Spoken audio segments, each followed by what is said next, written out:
Let me just tell you that I am currently the representative in Grafton District 3, which is Bath, Bend, Easton, Landau, Orford, Piermont, and in your area, Warren. So I told Joyce I'd talk very quickly, since it's just the one town. I straddle the field with Northern Grafton, Plymouth area, and Upper Valley. 4 areas that I'm looking at this year. Economic fairness. What does that mean? I'm voting against right to work for less. I will vote to raise the minimum wage. I am really tired of all of the people in Concord, Republicans, complaining about the fact that they are putting too much money into health and human services for things like SNAP, for things like housing, when we are not paying people a living wage. We need to raise that living wage. And I'm also very involved with pre-oil buy, and watch that, because you'll see that the Fred Fuller is in a little bit of trouble now. Watch that. The legislation is watching that. Another concern are the environmental concerns that I look at. I look at what happening in California, and I think, what's that going to do to our food prices?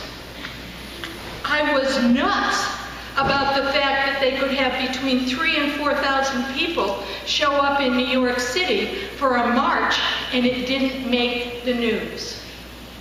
I think the only group that really covered it was NPR. I do support Reggie. I will continue to support Captain Dre. And the last bill that was signed was pipeline safety in New Hampshire. They had talked about putting tar sands oil and reversing it going from Portland over to Canada. We now have legislation in New Hampshire that will protect any problems, any floods. Then there's education. You know what our students are paying for their debt? It's outrageous. I know the universities are looking for more money to be able to freeze the general funds. I'm not sure we can do that. What happens in the legislature is the governor comes up with a budget. She then gives it to the House. The House works on it, but the Ways and Means Committee looks at the revenue and the income. Mary Coney's a member of the Ways and Means. I'm on finance.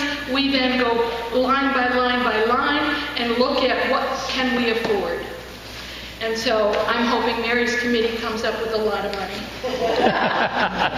I'm also, yeah, I know, she's throwing her hands up in the air. I'm also a strong supporter of Common Core.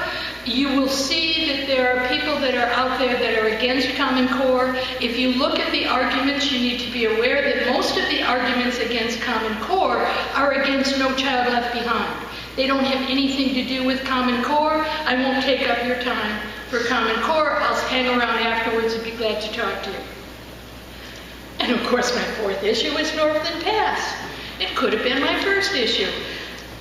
In the legislature, you can no longer use eminent domain for private organizations, for private projects. The Site Evaluation Commission was revised. We now have a bill in to look at an energy corridor in New Hampshire, and we'll be putting that into effect. That's already been submitted. Suzanne Smith and I are working on that. There'll be others working on that, and that's been proposed. And one of the big things, it's not an issue, it's important, is civility. Chuck, Mary, Carol will tell you that the civility in the House is back. We get along, we work with our colleagues. Every single bill over the last 2 years was passed by a bipartisan vote. We have a Republican Senate, we have a Democratic House, we have a Democratic government. Every single bill. So when you see that the Democrats passed the 4.2% increase in the gas tax, or the road toll as they like to call it, It's not the Democrats, it was all of us, and we needed it. So, told Joyce I'd be quick.